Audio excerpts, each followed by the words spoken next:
She became an Army officer to help injured service members. She's completed tours, both stateside and a combat tour in Afghanistan. As a provider on the battlefield, she became a patient after sustaining a very severe injury that required medical evacuation.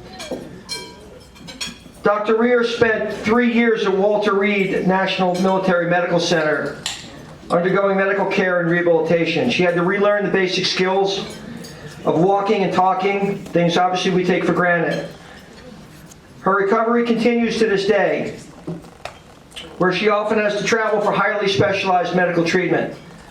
Major military awards Dr. Reer has been given include a Bronze Star, a Meritorious Service Medal, a Presidential Service Award, and the Medical Specialist Corps Award of Excellence. I want to introduce Dr. Theresa Reer and her service dog, Oscar.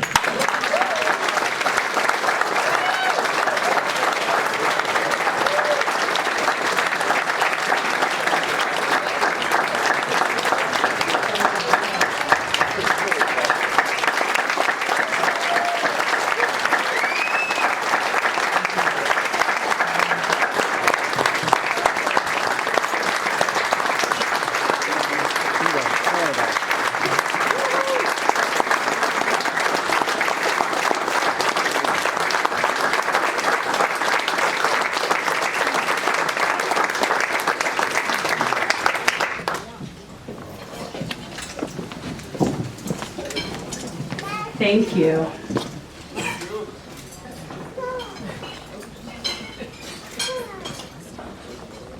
It is such an honor to be here. A few years ago, I wouldn't have been able to stand here. A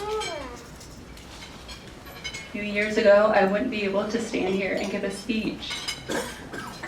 And so today is quite the honor. And thank you all who have made it possible.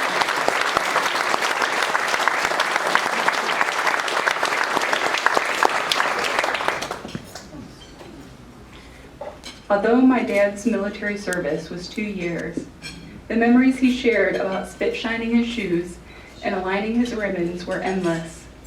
On several occasions during my childhood, he would pull out his military sack from the upstairs attic and remove his old uniforms.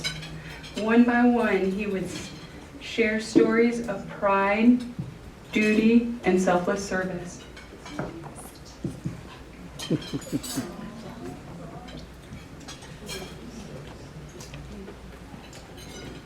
He wants to be the star of the show. And on his dresser, there remained a military photo, him standing at attention.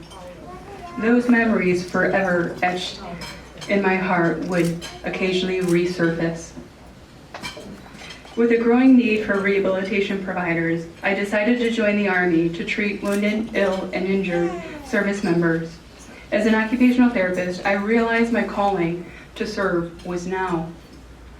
I had an invaluable skill set that could make a difference to the men and women serving this great nation. After joining, I made another trip to visit my father before leaving for officer basic training.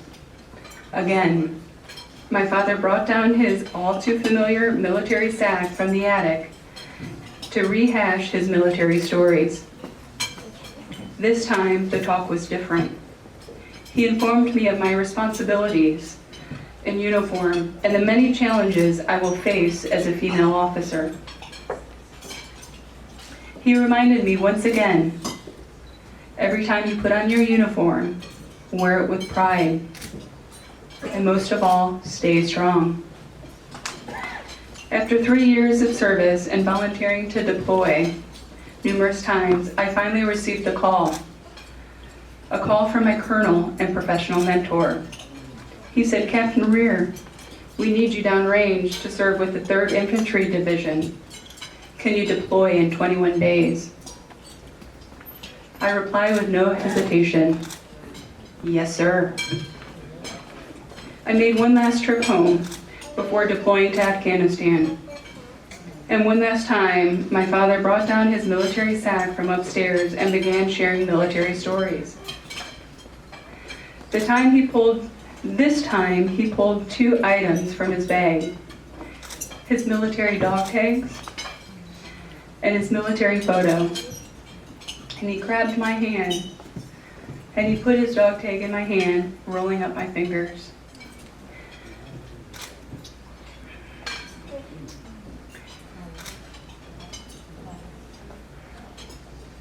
I want you to have these and know that I'm with you always. He also gave me his military photo, reminding me to stay strong. I kept his dog tag in the left chest pocket of my uniform, right above my heart. And his military photo remained in the pocket of my patrol cap. These items remained with me throughout my entire deployment. Memories like this, I will always cherish.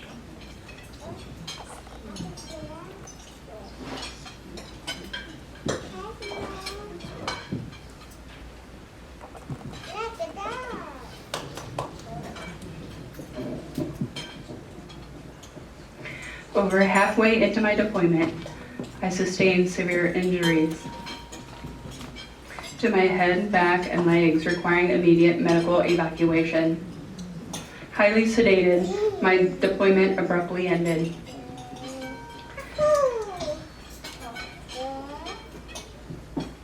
It abruptly ended with a medical flight to Landstuhl, Germany for stabilization. It wasn't until I returned home to the States when I realized the severity of my injuries. My life as I knew it had drastically changed. In an instant, I was now the patient. I underwent 3 surgeries, numerous hospital stays, and 3 years of intensive medical care at Walter Reed, Bethesda. I remained in a body cast for 6 months and was dependent on a wheelchair for nearly 2 years. As the patient, I was doing what I often instructed my patients to do. I gradually increased my tolerance to standing, taking steps, walking, and performing the basic skills of life. My speech was also affected, making it impossible to communicate my basic needs or wants. There were both highs and lows throughout my recovery. I celebrated the victories, no matter how small. At times, I had to dig deep for the inner strength that sometimes I didn't realize I had in order to continue. My recovery is ongoing, with many challenges and obstacles along the way. But it's the memories of my father telling me to be proud of being a soldier and to remain strong that keeps me going. I retired from the Army and returned home to Ohio. It wasn't unusual to travel over an hour or two to see a specialist that lacked training on complex conditions seen in wounded veterans. I felt like I was back to square one, which is a common experience for many veterans. I was fortunate to learn about PALS, who was instrumental in coordinating trips to New York and Georgia in order to get the services and treatments I needed. In August 2020, a service dog, Oscar, was trained to match my needs. As we can all relate, Oscar came at the perfect time, at the height of the pandemic. However, there was one problem. Due to my physical limitations, I couldn't tolerate traveling to New York safely to get him. At this time, I couldn't handle car rides, and traveling that far would have been medically impossible. My nurse case manager reached out to PALS for help. Thanks to PALS, I could fly to New York to meet him. Oscar and I just celebrated our 1-year Gotcha Day last month.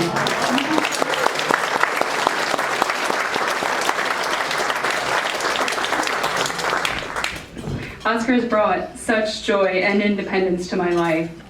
When I need him, he's there providing counterbalance for walking and climbing stairs, retrieving items, and the emotional support when navigating busy environments. Despite the challenges of COVID-19, PALS went above and beyond to make this trip possible. With your help, I now have Oscar by my side as a reminder to stay strong through life's challenges. Earlier this year, I began experiencing severe episodes of vertigo and vestibular symptoms. Once again, PALS came to the rescue, allowing me to attend a specialized program at the Shepherd Center in Atlanta, Georgia. The SHARE program treats veterans with complex brain injuries and debilitating symptoms. It's the only program of its kind, with various medical specialists and treatments under one program. The benefits that I gained in the program would have taken years to achieve. Attending this 3-month program allows me to stand here today and give this speech. And thank you, Brad.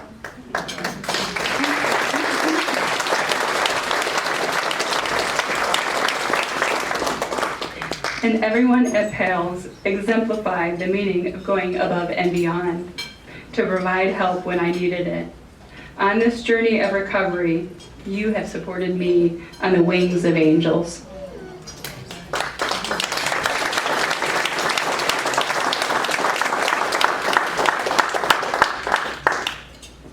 And the song that was playing earlier, I made that during my trip to Georgia as a way to express myself and my story and how far I've come.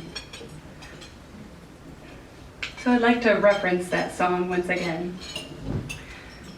And I'd like to give tribute to Chuck Jones, who is the songwriter, who put my many words into action to make it sound so beautiful.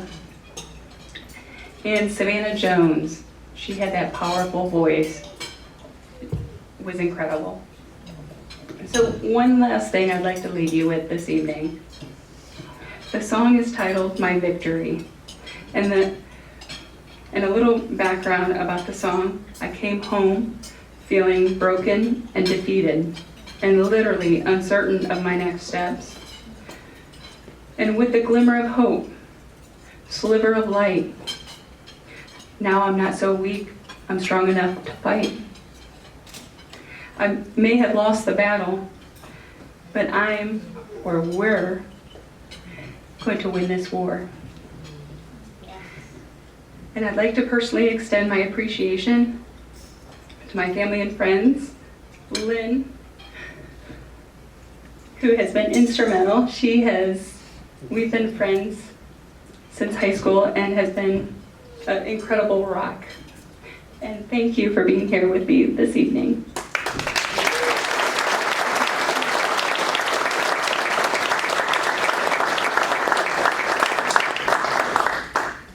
And I'd like to thank everyone at PALS who made this possible.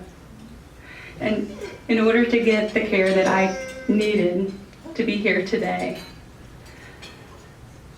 I just want to say thank you. Thank you all.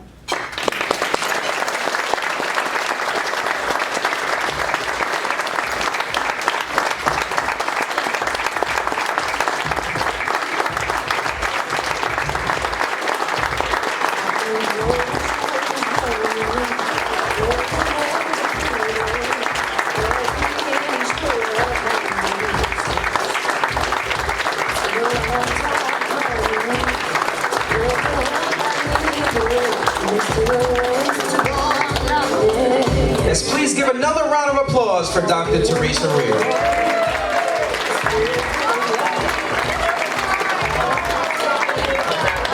So now I'm calling up to the stage Matthew Macaluso and Brian Zosky.